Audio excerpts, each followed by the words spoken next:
Join us this new year for new conversations at the Commonwealth Club.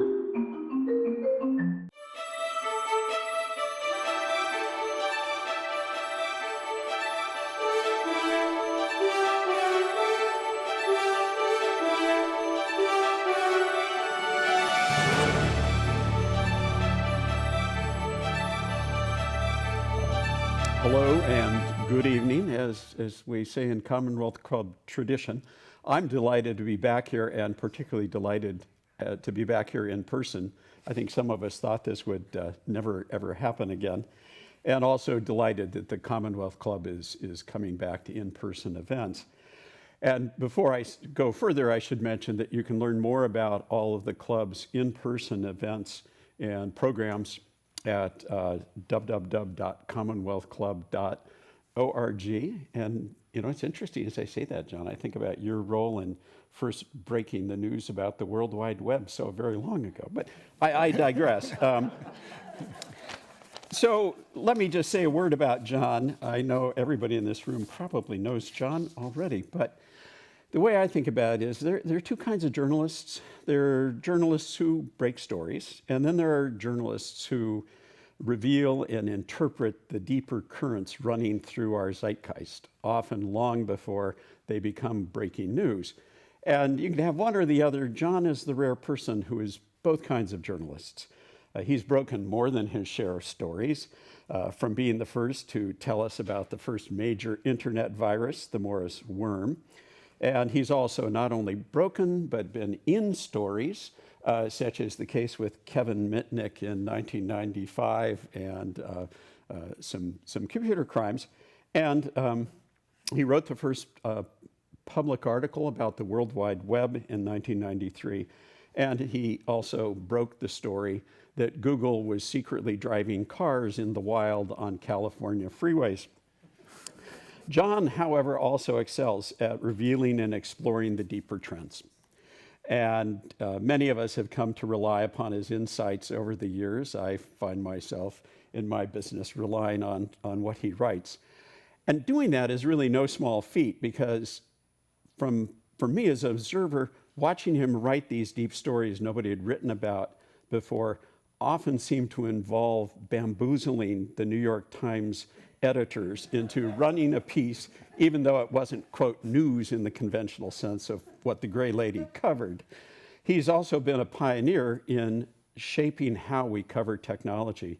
I think when you joined the Times in 1988, John, that the dominant paradigm at the newspaper was that technology reporting was somewhere next to the dining section and reporting on new product reviews.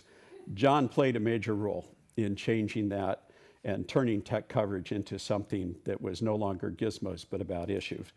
He has also lived through the unnerving fact that the technology he was covering, as he was covering it, was utterly changing the media world he worked in and the tools he worked with, which I think of as sort of it's a feat comparable to piloting an airplane through a really severe thunderstorm while all the engineers, software engineers, of course, are sitting in back arguing about what the shape of the wings should be, and air traffic control is shouting from the ground, "You're going to crash." So he's lived through this revolution and has perfectly qualified him to write this very remarkable book, Whole Earth, which how many people have looked at it already? A couple. It is really good. And the thing I find fascinating about the book is it's a biography, of course, but it's as much a biography of a half century of transformational change that had its locus here in California as it is a biography of an absolutely astonishing individual. And I should add, it's a biography about a transformation that is far from over. So enough about you, sir. Let's talk about the book. Let's talk about Stuart. So I checked with Stuart in advance, and he has a question for you. And the question is, so what do you think about biographies now that you've written one? Well, to be perfectly honest in responding to that, I have not completely set down the idea of writing another one. I think we've talked about, my first. Suspense, we'll save that for questions and you can ask him which one he's thinking of and But hopefully talk him out of it. I also wrote a biography about someone who's still living, which is an interesting challenge. And moreover, you should say a biography about someone still living who is astonishingly documented. Well, yeah, when I set out to work on this project, I discovered there were more than 24 books that already dealt in one way or another with Stuart's biography, bits or pieces of it. And they almost all used it to try to make one case or another about technology or society. Well, I was thinking the other part of the documentation, You mean Stuart's documentation? all our archives at Well, so Stanford. yeah, so it turns out that the real piece of luck in all of this, the lesson that I learned in becoming a biographer is you have to have contemporaneous documents or just don't bother. Because although I think Stuart has a reasonably good memory, he's 83 now, we were talking about events that in some cases were 60 years or more ago, and in places things got noticeably sketchy. And he would say, go talk to this person or go talk to that person. And half the time they weren't alive anymore. So that was kind of challenging. And so luckily, he was also a pack rat. And Stuart, for decades on the Sausalito waterfront, had just been tossing stuff into a shipping container, literally. And in 2000, the Stanford librarians showed up, and they took almost all of it down to Stanford. And what shocked him, both myself and Fred Turner were in there immediately after he gave them his papers to read his journals. He didn't expect anybody to be interested then. And since then, there's been a steady stream of people who've been reading his papers. But it's not just journals. It's his correspondence, and it's all the sort of ephemera of the stuff he was doing. And really, there's a lot of fun stuff. But the challenge of sort of following Robert Caro's dictum of turn every page, I spent a year and a half in there, and I think I got through it all. But the real challenge is that I had to cross this sort of phase change boundary from the print world to the digital world.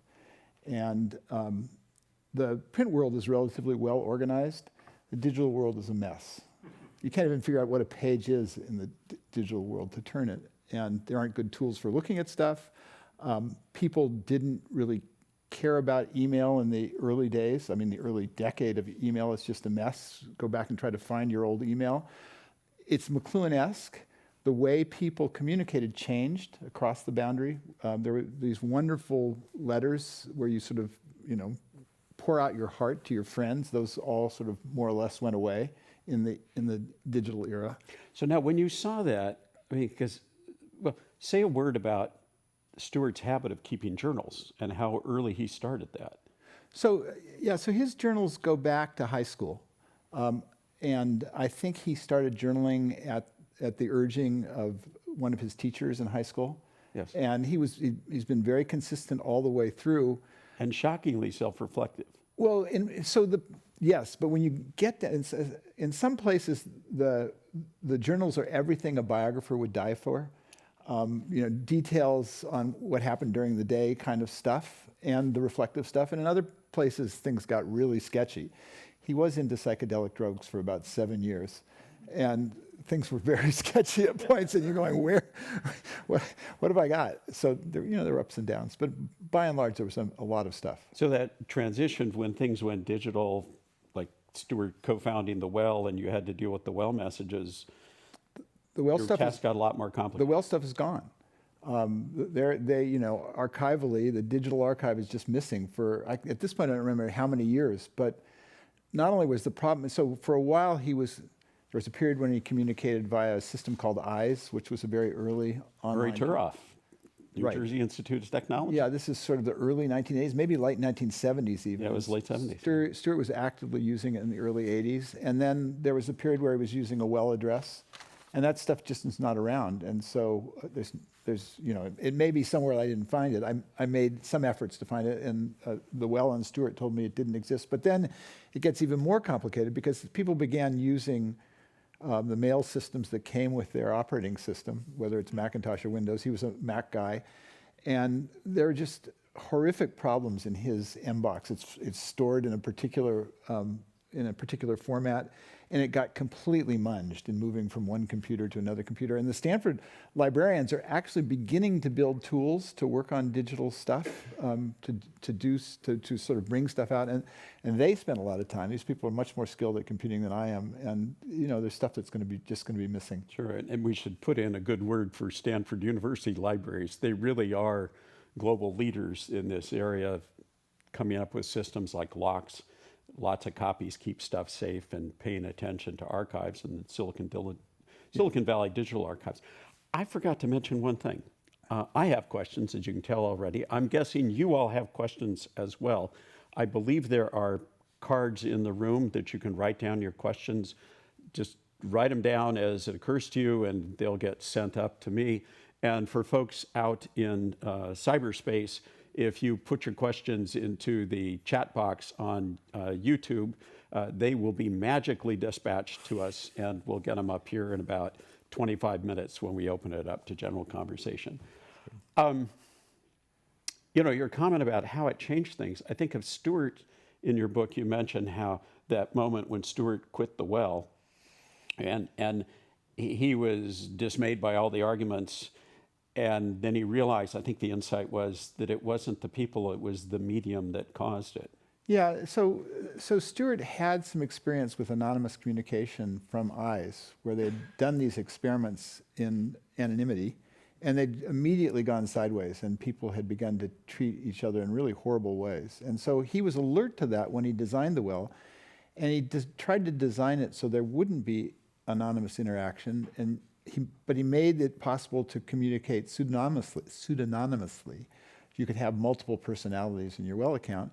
And it turned out there was the same kind of behavior in ways. And at a certain point, it was about 6 years into the well, which was this small online community that grew and had a particular flavor of both sort of Marin County and the Grateful Dead. And Stewart also did this brilliant move as a marketing guy. He basically gave free accounts to technology reporters like myself and Stephen Levy and other people. And so we all hung out there. And as a result, the well got this out of scale reputation in the world. Because, by that time, there were already, huge online services like AOL. AOL was, AOL came later. But But that's what started causing the well to... That's right, the growth shifted. But there was CompuServe, there was The Source, there was Prodigy, and there was also this Usenet world where all the Unix computer centers in the world talked to each other. And so the well was part of a process. Anyway, at a certain point, the well experienced growing pains. And Stewart was seen as part of management. He was the founder, and he was on the board. And he took a virtual beating. And after a while, he just said, "Life's short. I'm doing other things. I resign." And he walked away from it. It's interesting because, one of the charges against Stewart is he's a technology optimist. And you could see how badly he felt by the way he was treated by the community. But he chose not to go public with it. I mean, he walked away, but he didn't make a big deal out of it. And in fact, it's kind of ironic. One of the things that he said, even though he knew about the EYES experience in 1985 when he started the well, he was interviewed in KQED Focus magazine.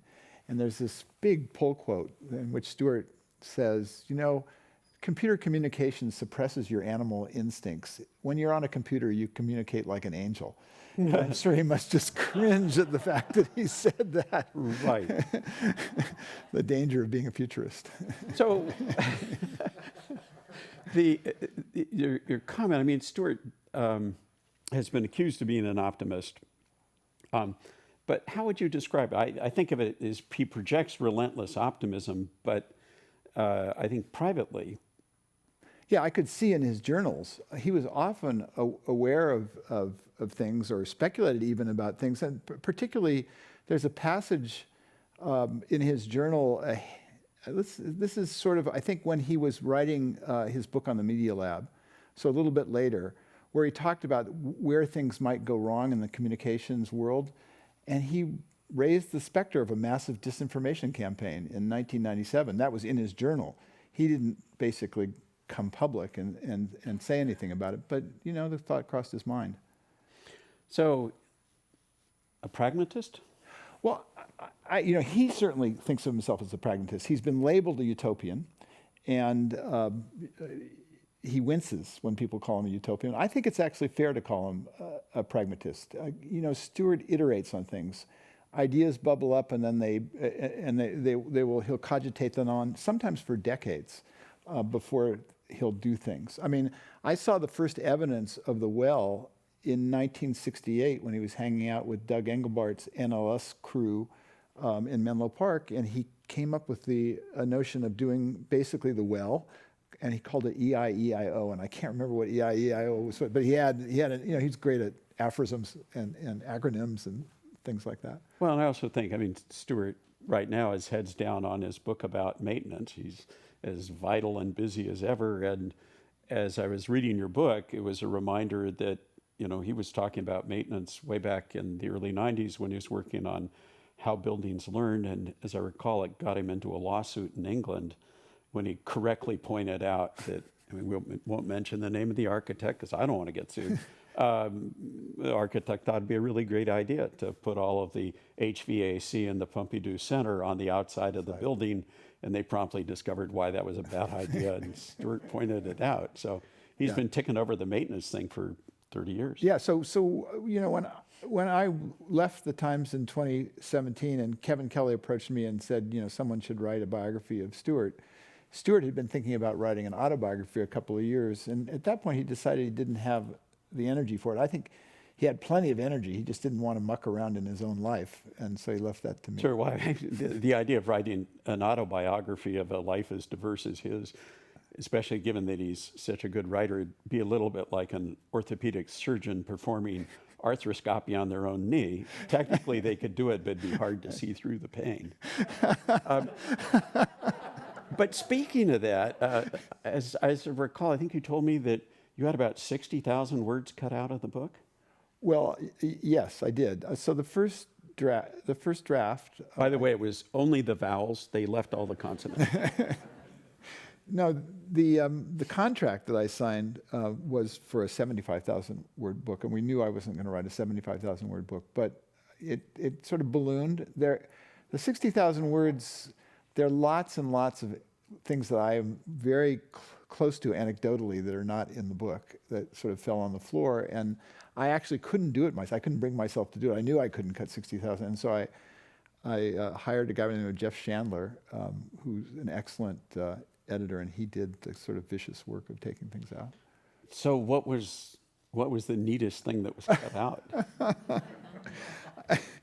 Well, so Stewart was around in the 1970s and 60s when sort of the attitude about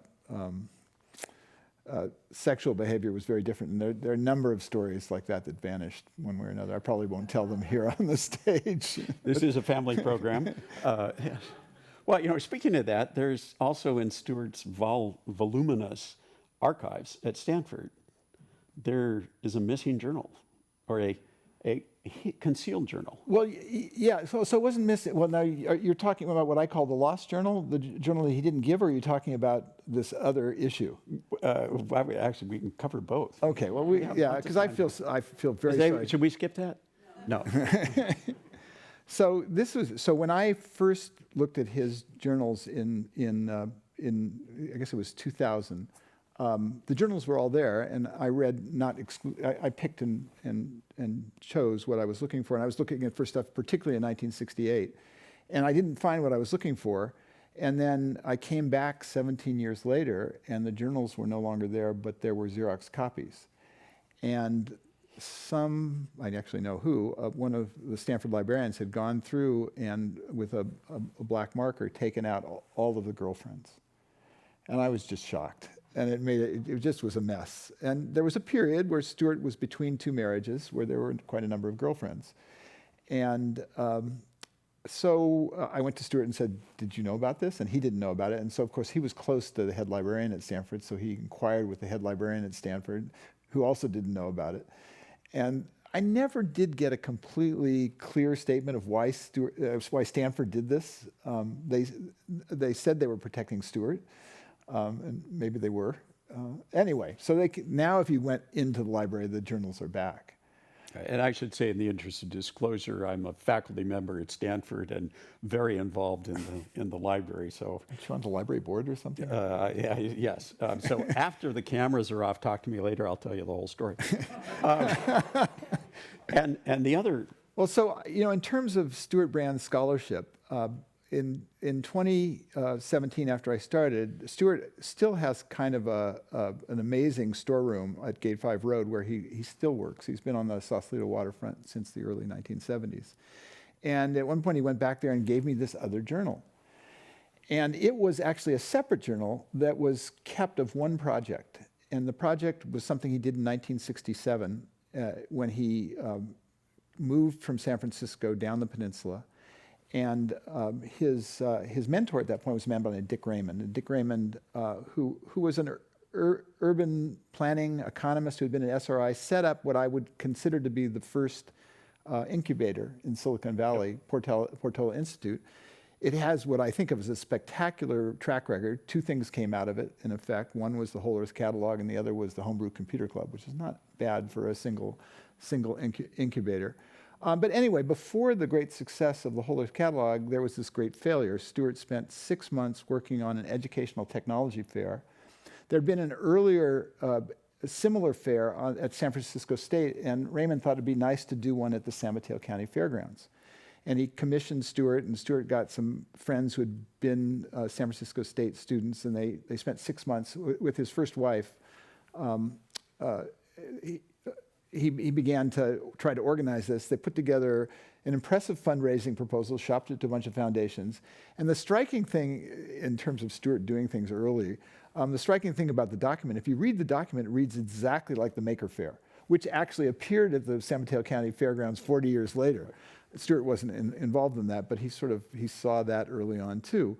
But what was striking to me in that account of this failed project was, first of all, Silicon Valley was named in 1971.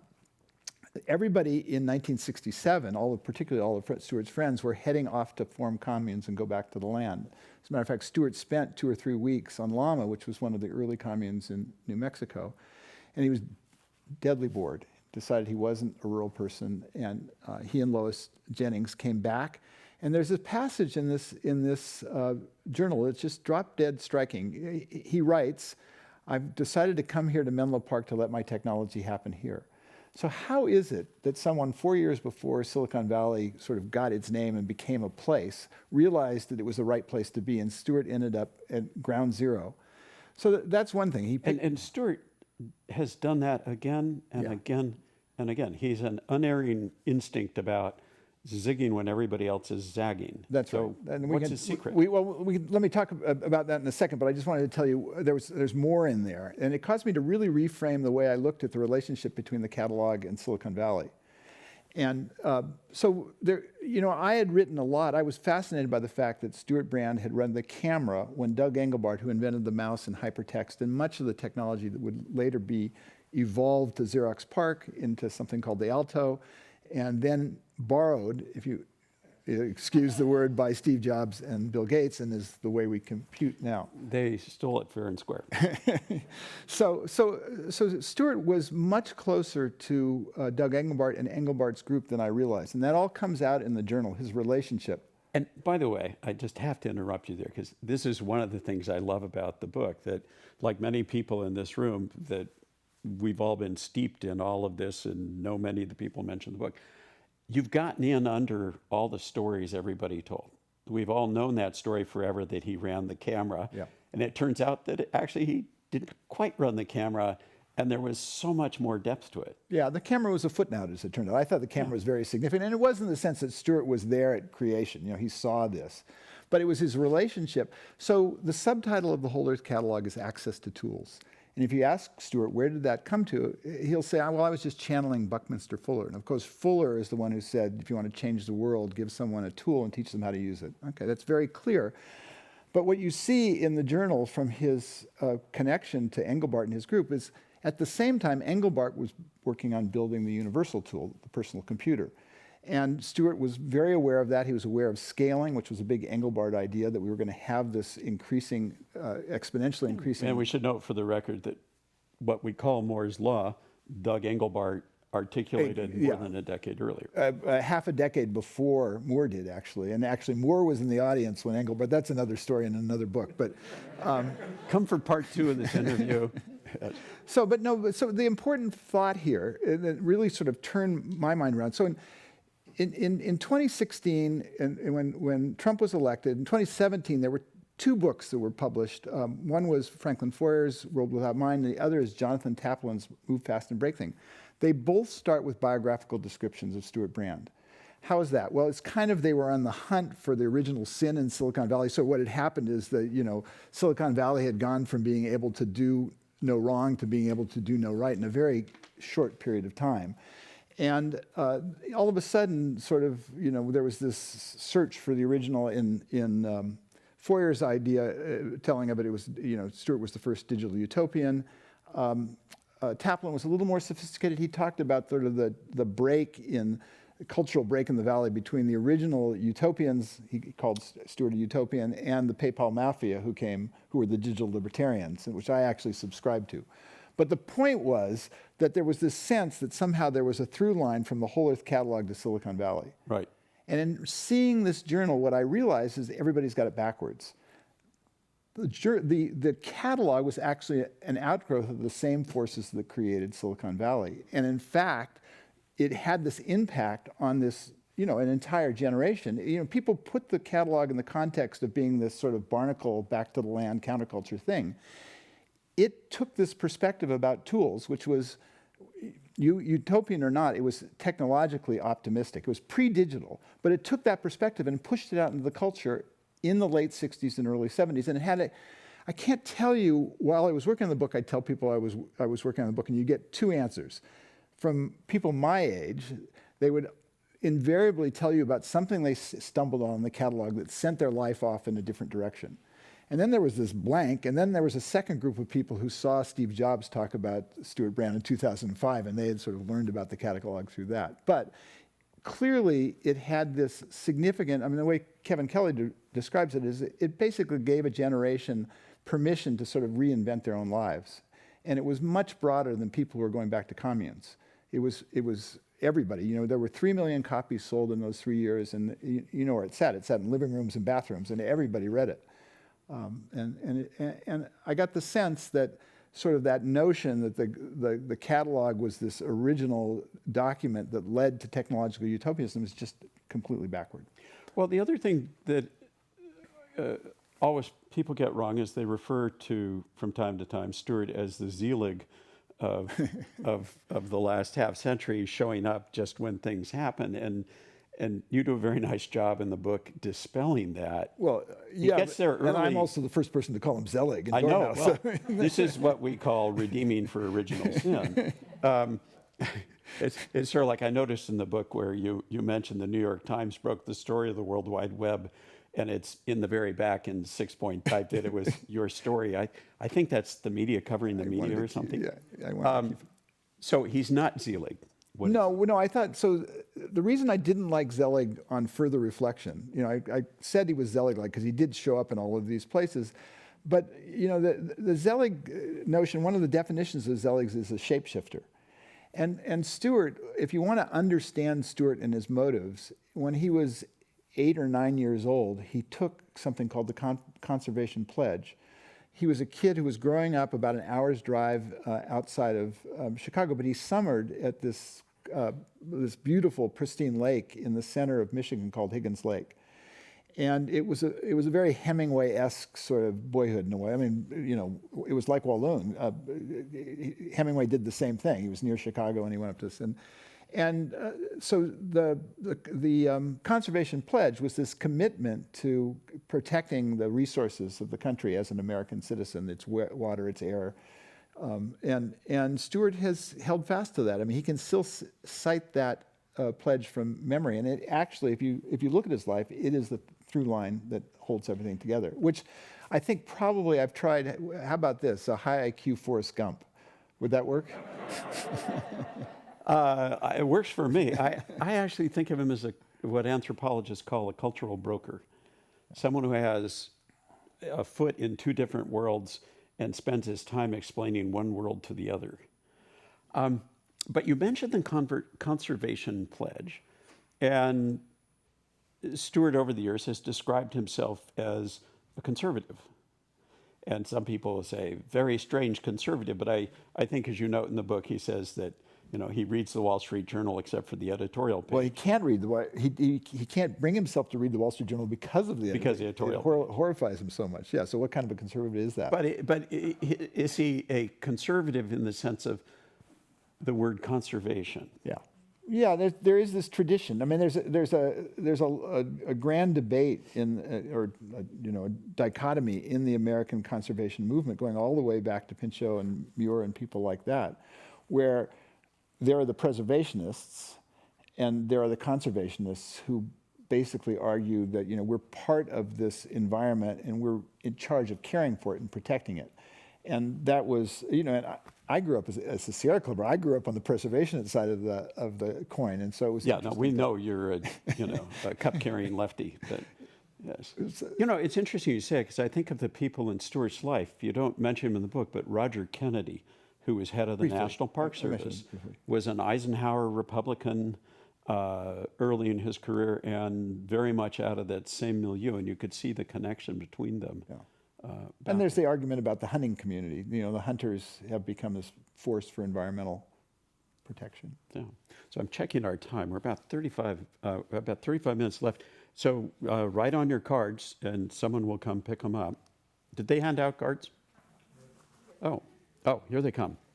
But this is good. It gives me another couple of minutes because I have to share him with you, is the rule here. Building on the, Izzy Zelig, is he got there early, and obviously to me it's the famous quote that is credited to many people. The best way to predict the future is to invent it, and for him the best way to predict the future is to show up and make it happen, even when he's not sure. What would be your advice to future stewards? This is an inspiring book.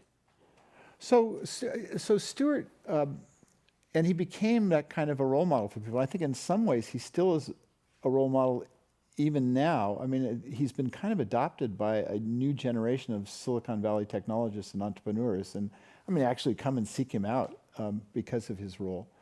I think this gets back to this notion of how is it that Stewart showed up at the right place at the right time? And we had this conversation several times, and I don't think he doesn't have an adequate answer to my mind. Most recently when we talked about it, he talked about something he learned in school, in high school, I think, probably at Exeter, that he couldn't compete. And so the way he competed is he went someplace else. You find the open field and you run to it. Yeah, go for the white space. And he did that repeatedly. And he did it about 5-year intervals. He learned very early on he's good at starting things. He tends to get bored. Half a decade is kind of the metric. And he did it over a long period of time. And he would just, and the other thing is, he followed his interests. It was completely sort of, I don't want to say self-absorbed, but he would follow his whims. Sometimes a great notion. He had many notions, and a couple of them were actually spectacular. And the other part of the chemistry. Let me test an idea on you, as you were just saying that, because it's really easy to say, go for the empty places and the white space. That's how people die and run out of water. Is there another? The other piece of Stewart is that he has always had a knack for cultivating community, finding the right people to talk to. And is it that he goes into the white space with friends? Well, he's done that systematically. He calls it his guild, and I believe you're a member of his guild. He has cultivated a group, sort of a brain trust, over a long period of time, and uses them as a sounding board for his various notions. Yeah. Now, by the way, this is, even though this is California, this is not a cult. Yes. Well, he actually, that's actually probably one of the more impressive aspects of Stewart's sort of career is he has a really good cult detector sense. I mean, he was on the edge of the pranksters, but he prided himself as being an off-the-bus prankster because he sort of saw Kesey as that part of Kesey that was a cult leader. That's interesting because earlier on you said he was, forget how you used it, but saying not like a shaman, but he really is, he lives on the edge of things. He does. He walks away from things and tries exactly. to So he launches things and not intentionally walking away, but in the case of the well, there are a lot of people who would have really suffered a lot to lose their baby. Yeah. Think of how many. Well, Doug Engelbart's a case in point. Gives birth to this wonderful intellectual baby and wants to let it grow up and go see the world, but he won't let it out of his arms.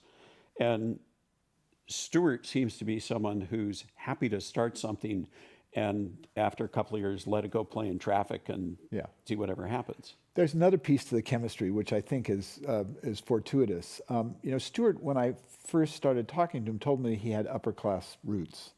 And in fact, he does have upper class roots pretty directly. I mean, he comes from Michigan wealth, but it's more complicated than that. When I went to see his home in Rockford, Illinois, they live on Harlem Boulevard, which is the family home was in Harlem, perfectly middle-class street.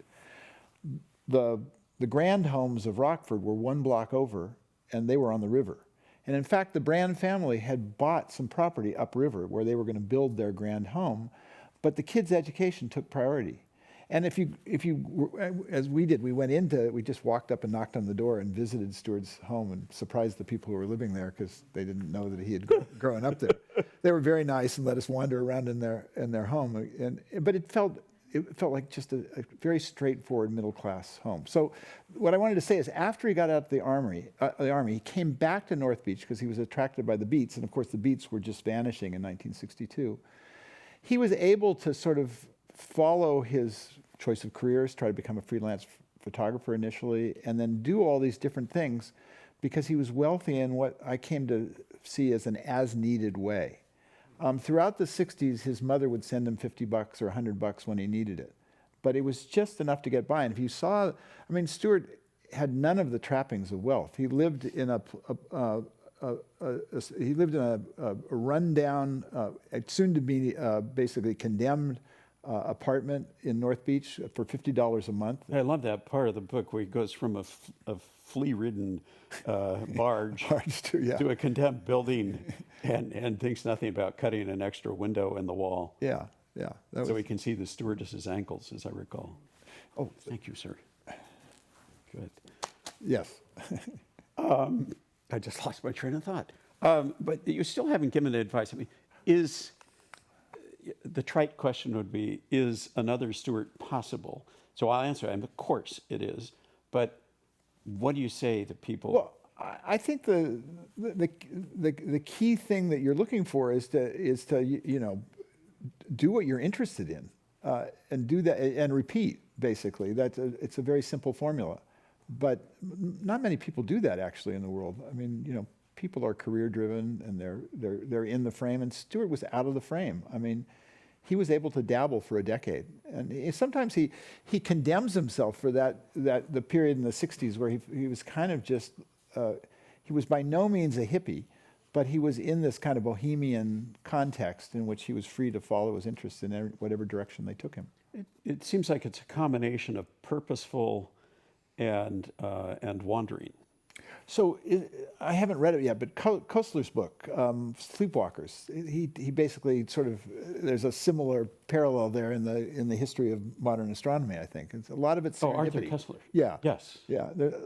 There's this kind of serendipitous path that you can take through things, following what's interesting and seizing on opportunities. And what Malcolm Margolin calls deep hanging out. The sense that something's going to happen here and maybe I should just observe a little bit. Yeah.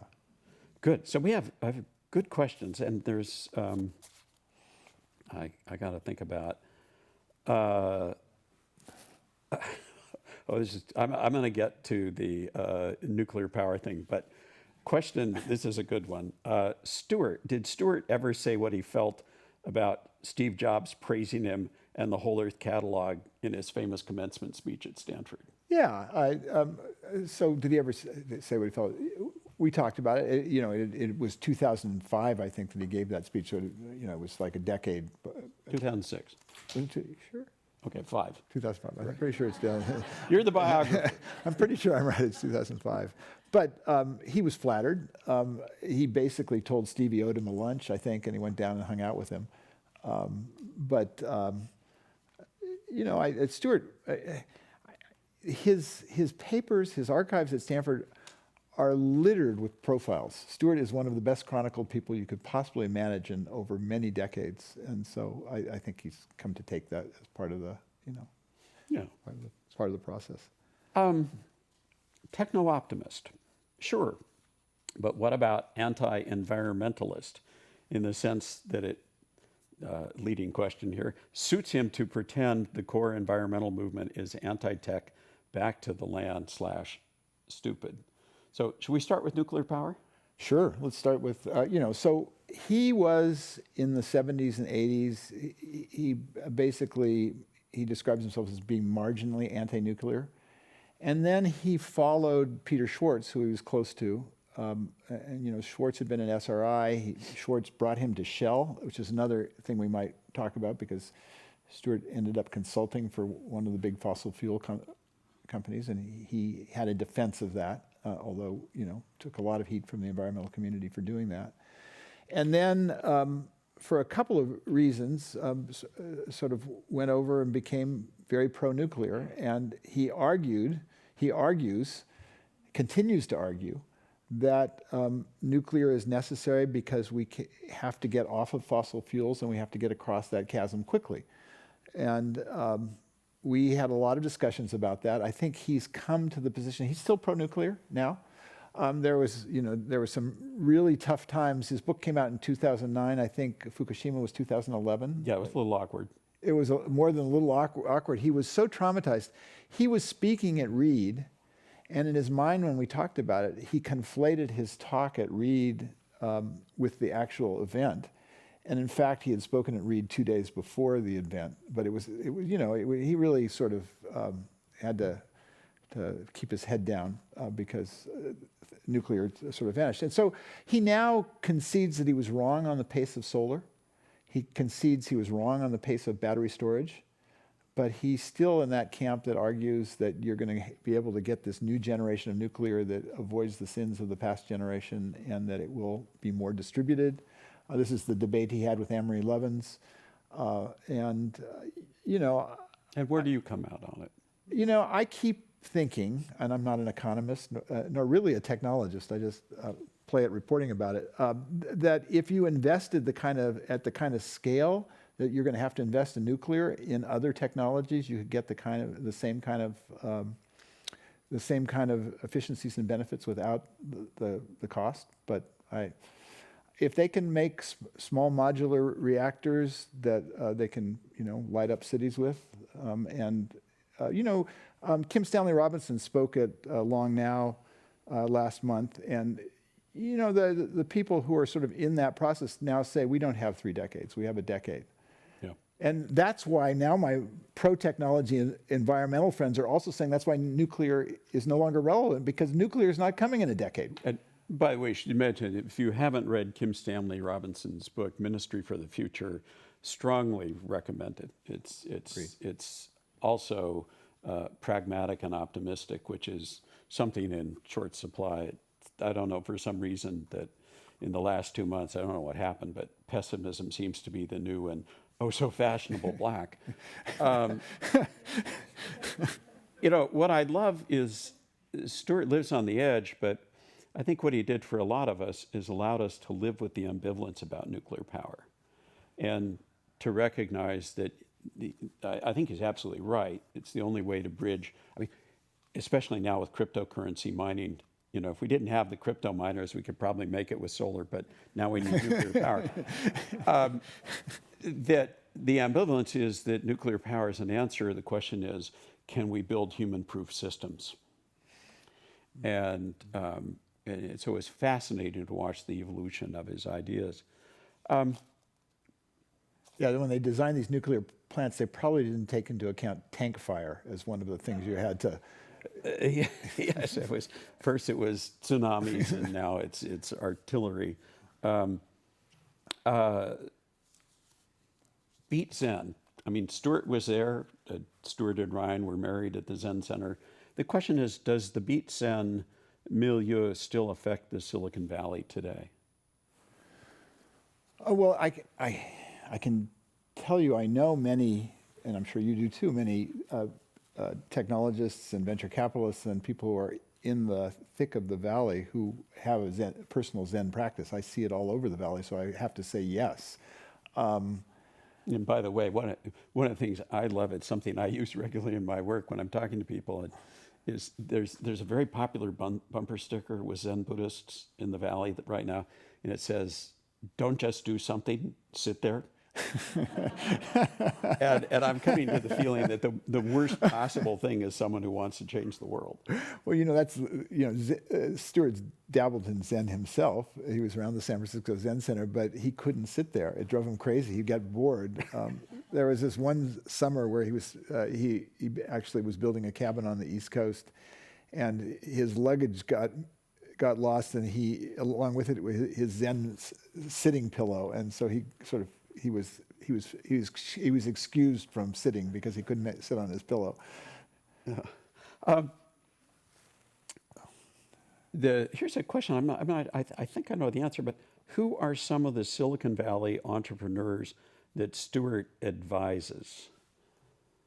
Well, so there was this GBN period, yes, where he formally did that, and that's sort of lost in history. I can't name. I mean, the GBN had relations. You know those better than me. Had relations with many tech companies. And the way I think, I mean, GBN was a very strange consulting company and very interesting.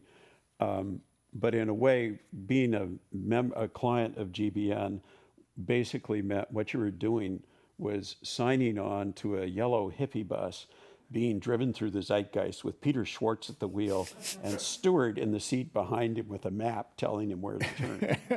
And as near as I could tell, what GBN was about is they all liked to get together, and they would find clients who would pay for them to get together and pay for the privilege of sitting in on the conversation. Yeah. So I've wondered, Stuart had about a decade at GBN where he didn't sign on completely.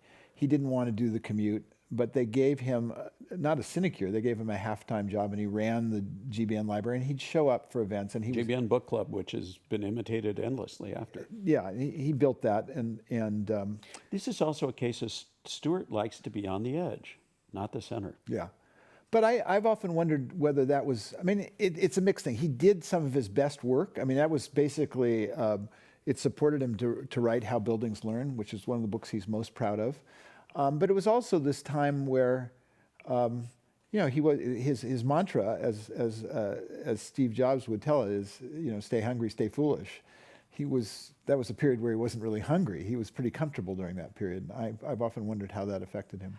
I'm almost wondering if the advice, if we had him here, the advice he would give to people who want to be like Stuart, is there's this thread starting with his parents that they would give him adequate money to have freedom, but he didn't have the curse of a big lump of money where he could just hang out. So he always had to kind of look over the next hill. That's right. And in a way, the GBN relationship, even though he was a co-founder of GBN, what they basically said is do whatever you want. Yeah.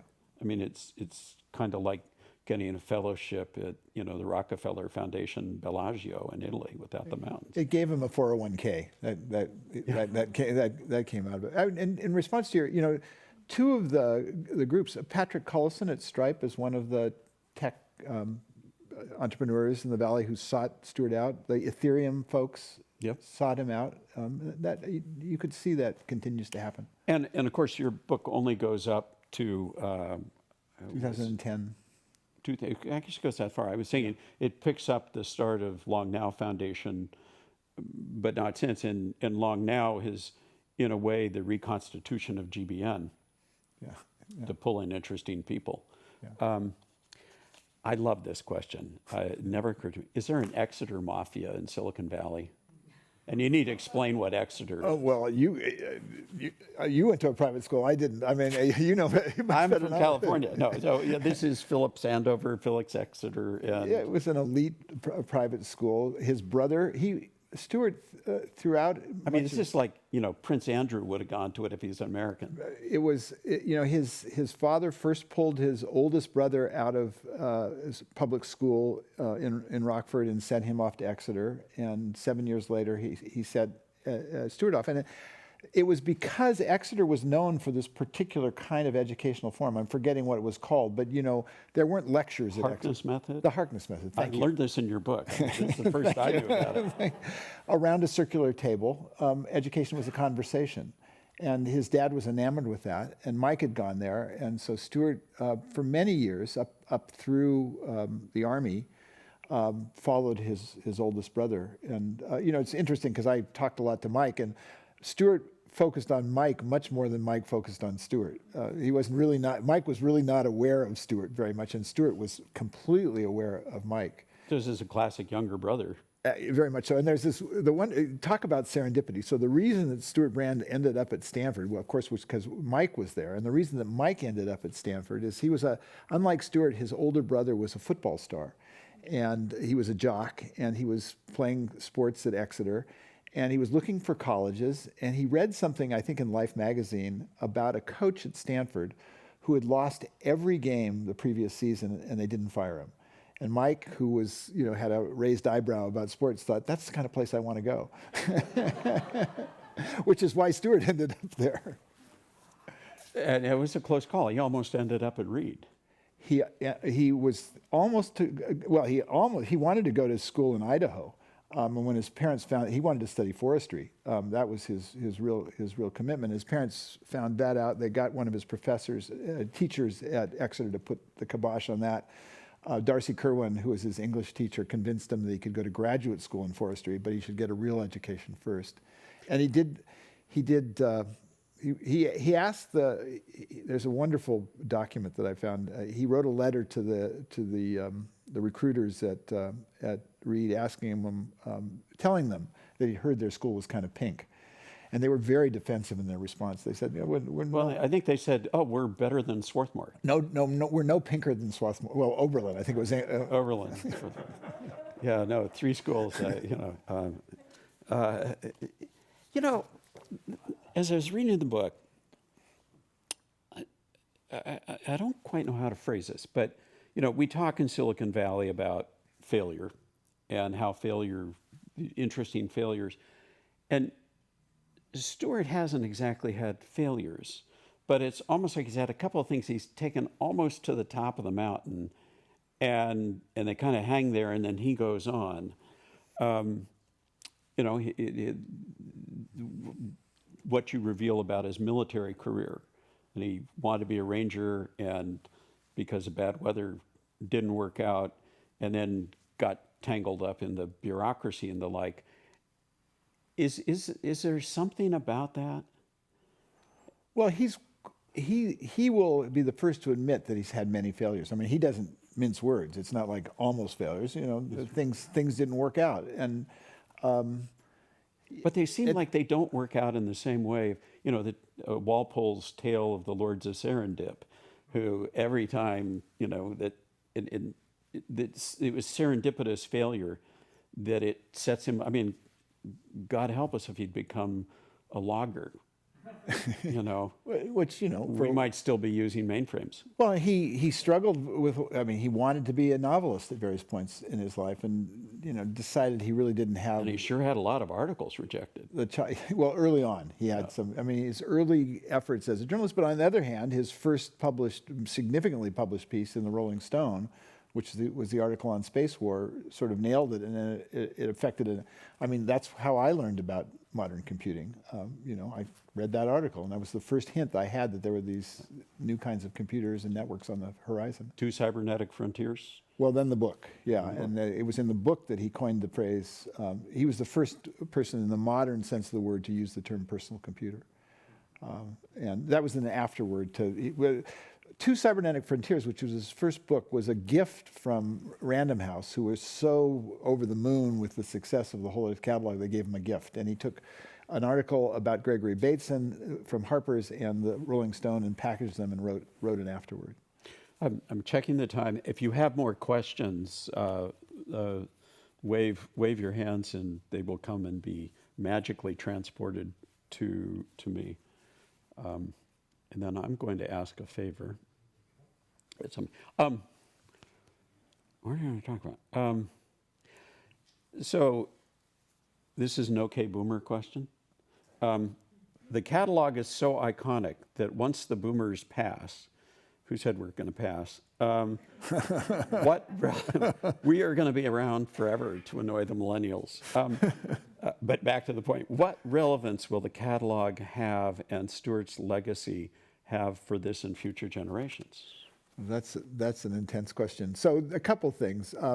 When it won the My backpack. Could you get my backpack? when it won the National Book Award in 1972, it set off a debate amongst the judges, and one of the judges actually resigned because he thought that the catalog wasn't a book. And another one of the judges said, in 100 years from now, the only book that will be remembered from 1971 is the Whole Earth catalog. And I think that actually might be true, that it will have sort of an iconic reputation. But what was the other component of that? Stuart's legacy. Legacy for future generations? Yeah, so that goes right back to, the first thing that Stuart did that gave him any kind of visibility. The first thing he did that gave was this notion that he came across while he was sitting on his apartment rooftop in the afternoon one March in San Francisco, wondering on a half a tab of acid why there hadn't been a picture of the whole Earth. I mean, we'd been in space for a decade. And he came down and he turned it into a campaign. And his point was that seeing the whole Earth would reframe the way we looked at the world. I mean, I think Rusty Schweickart, who was the astronaut who was sort of the first to exit a space capsule, had that notion too, that which I think is particularly germane today, that after you've gone around the Earth hundreds of times, those imaginary lines that are drawn on the surface of the Earth mean nothing. And I think that part of Stuart's contribution, sort of he sees the whole Earth in the context of the creation of an environmental movement, but it has this broader concept of planetary consciousness that's worth sort of bubbling up again right now. So I want to explore that. And I think of Rusty's comment about that was echoed fairly soon after the Wright brothers flew. In 1910, 1912 was the phrase air-minded in this country, and what was referred to as the winged gospel, that people would fly over the landscape and they would not be able to see national borders and peace would prevail. And of course, it was barely 25 years later that we were using strategic bombers to obliterate cities.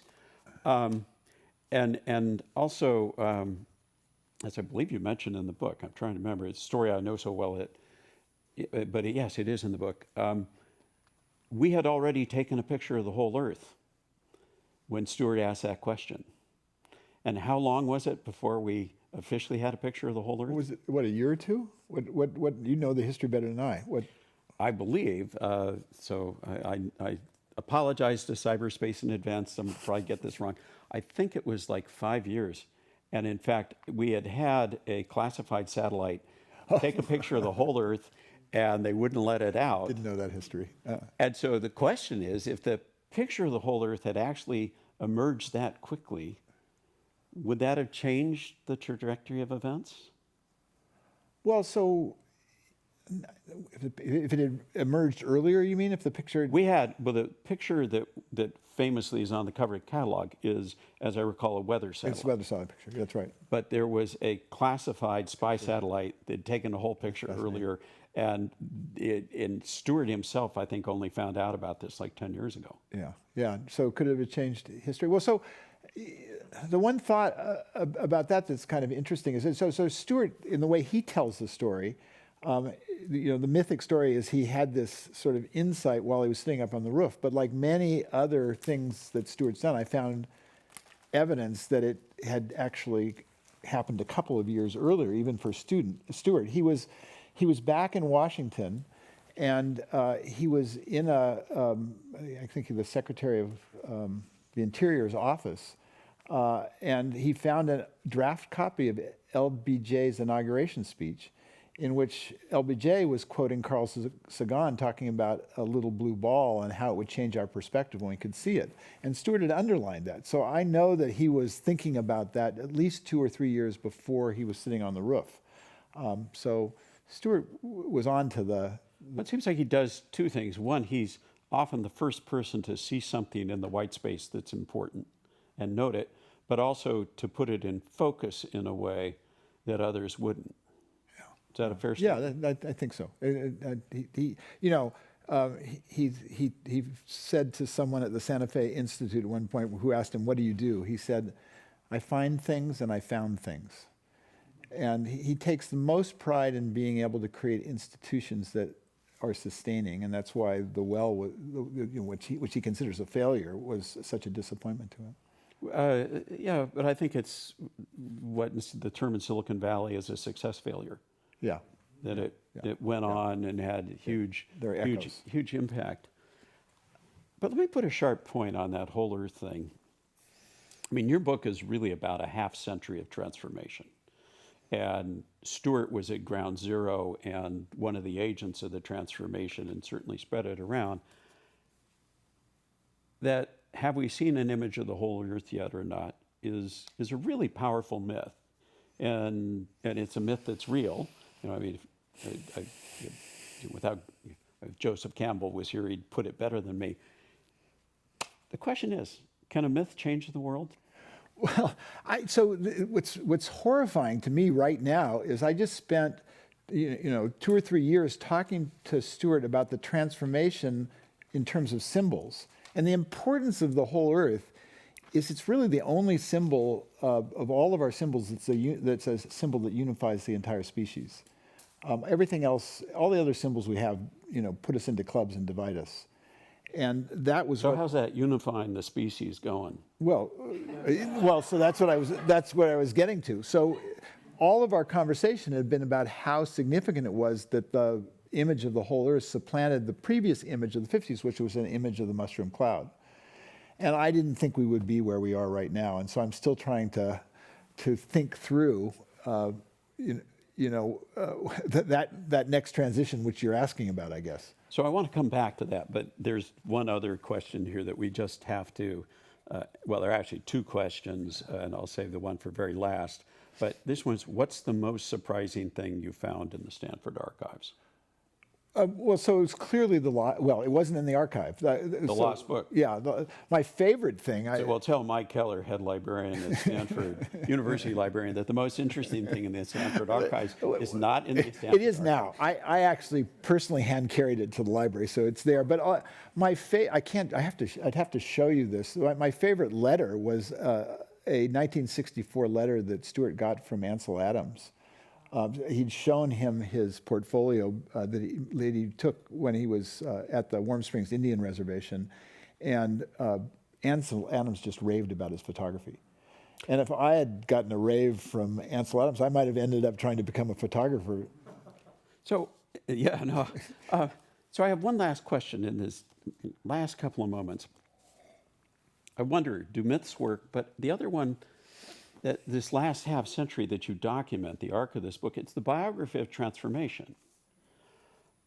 But, events in the last 2 months have made me wonder, is the transformation real or is it an illusion? And I have this thing on my desk that, it's a Rand bomb damage computer. These were, you can imagine Daniel Ellsberg carrying one of these in his shirt pockets while he's doing war games. And it's basically for calculating circular error probable of nuclear explosions, air blast. It's basically a megadeth calculator.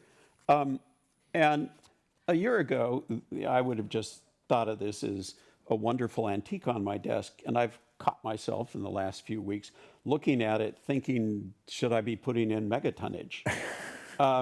Here we are 60 years after Stuart started on his journey, and we're right back to talking about things we talked in the depths of the Cold War.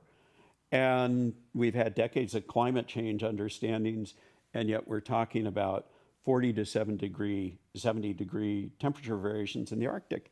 So was this transformation an illusion? And you have a minute to answer. I don't think I'm going to take a minute, but actually, my first book, I'm not a starry-eyed optimist all the time.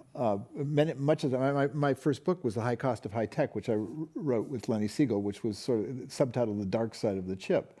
So I'm not always an optimist about technology. But I think Stuart has convinced me, and it really was this interaction I had with him over a couple of years, that there's a value to optimism, and maybe optimism is now more important than it ever was, and that takes us right to Kim Stanley Robinson. Well, as the saying goes, pessimists are usually right, but optimists generally get more things done. Okay, last question, and then I will do a close here. When does Volume 2 come out? I hope I'm around to write it. You've already got 60,000 words. Yeah, I hope I'm around to write it. That would be fun. Good, and we'll save who he's thinking about the next book for after the session's over. That is most certainly all the time we have for today's program. And I want to thank everyone who joined us in the audience here in person and also online for what I think was an absolutely fascinating program. And John, also, we have copies of the book out there, so be sure to pick up a copy of the book if you're so inclined, and wherever you purchase books. And this program and other programs like it will be on the Commonwealth Club's website shortly. So thank you again for joining us, and this meeting is now adjourned. Thank you.